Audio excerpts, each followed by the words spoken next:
But now we have our last performer of the first act, and he's also a first-timer here at Planet Queer. He's come down from Russian River and Guerneville, up with the bears and the redwoods. Please welcome Gay Henry.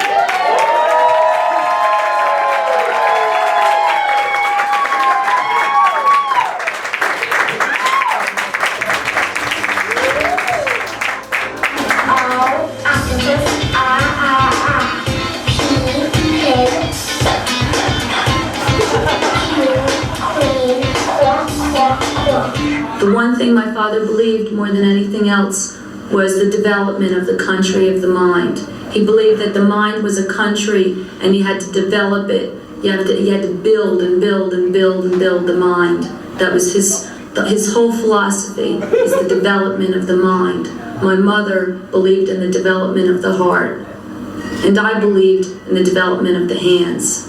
So between the three of us, hand, heart, and head, they're all H's, H-H-H. H-H-H, that's good, hand, heart, and head.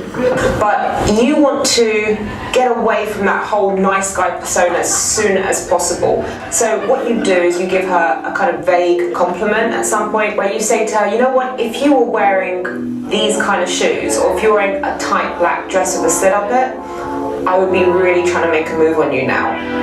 Without actually directing it to her, believe it or not. You're saying, if she did this, you'd be on her case. If she did that, you'd be making a move. If she wore this, you'd be trying to kiss her. Plays with her head a little bit. It's something, again, that friends don't do. Guys who are stuck in the friend zone would never think about doing something like this so early on. And something that nice guys definitely wouldn't do. Avoid meeting up with her on daytime dates, such as having coffees, lunches. They very rarely lead to sex. I'm not saying never ever take a girl out on a date in the daytime, but after you've had sex, then start doing daytime dating. Before that, don't tolerate her talking about other men. But the main thing is that you've made it very clear to her that you're not some pussy that's going to sit there and let her talk about another man with you. Don't fall into that trap. It happens a lot more than you think. It doesn't work out like that. That happens in the movies. The reality is, when you're in an actual relationship with the girl, that's beautiful. But don't let your emotions get out of control, and your feelings get out of control before she's actually slept with you, at least. I think you smell like an unbelievable lavender flower that I want to devour. First of all, I think that's the sexiest thing. And when I read that statement, because I also know him as well, so I know that he was delivering it properly, genuinely and authentically, and I know that any woman who would be listening to him say that statement would eat that up, and she did.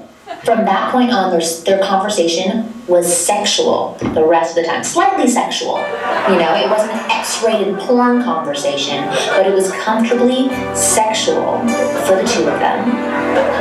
Enticing, exciting, fantasy-like for the female. And when they went home later that night, they got intimate with each other. They got sexual with each other. They got sensual with each other. Because I was performing, it wasn't in show business. And where were you performing? Well, it was at a competition. Okay. And a lady came up to me and she said that I should try out. It was an open call. And an open call is when you don't have to have an agent or a manager to go on. And so I went, and they said that I got the part of the tour and I would play Molly, and I did for about 6 months. And then at the end of that, when it was all over, I went and tried out for Annie Warbucks. And then I found out later that day that I had the part of Molly, and I played that, and then later on, after Molly was finished, that was about 9 months. I like to say that my hands look good naked. They are really just the perfect neutral toned hands, so the skin is flawless, and it's a very even tone, so it lights well and photographs well. The nails are very, very healthy, and they just emanate, like radiate health and good care. So I mean, you're very protective of your hands. I'm incredibly protective. I view my hands as elite athletes, like Olympic athletes. And so everything I do is to protect them from being in any jeopardy or any danger in any way.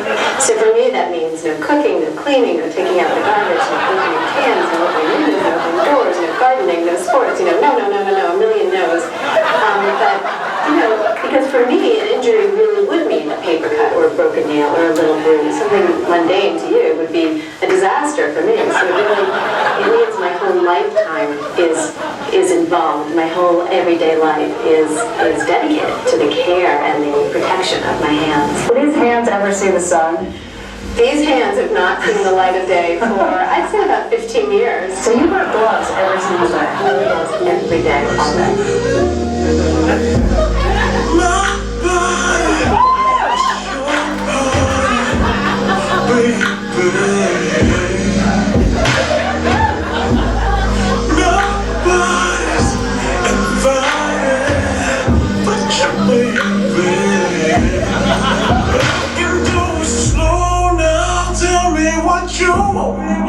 Baby, put your phone down, you should turn it off.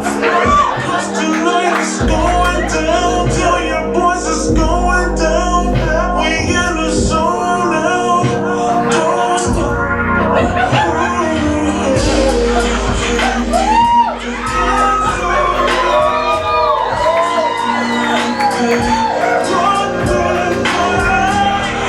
I can't keep my hands off you. Your body is my party.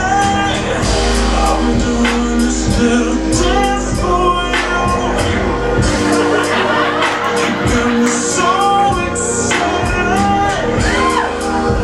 Now it's just me and you.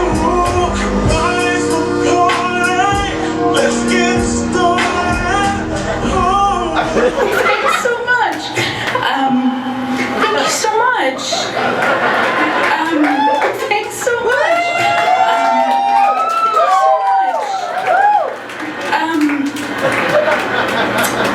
I gotta go. Bye.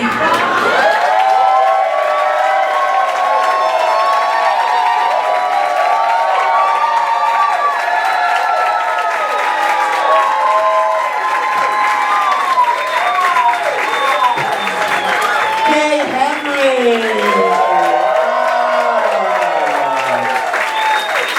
Woo, what a good first time! Woo, sometimes the first time is the best.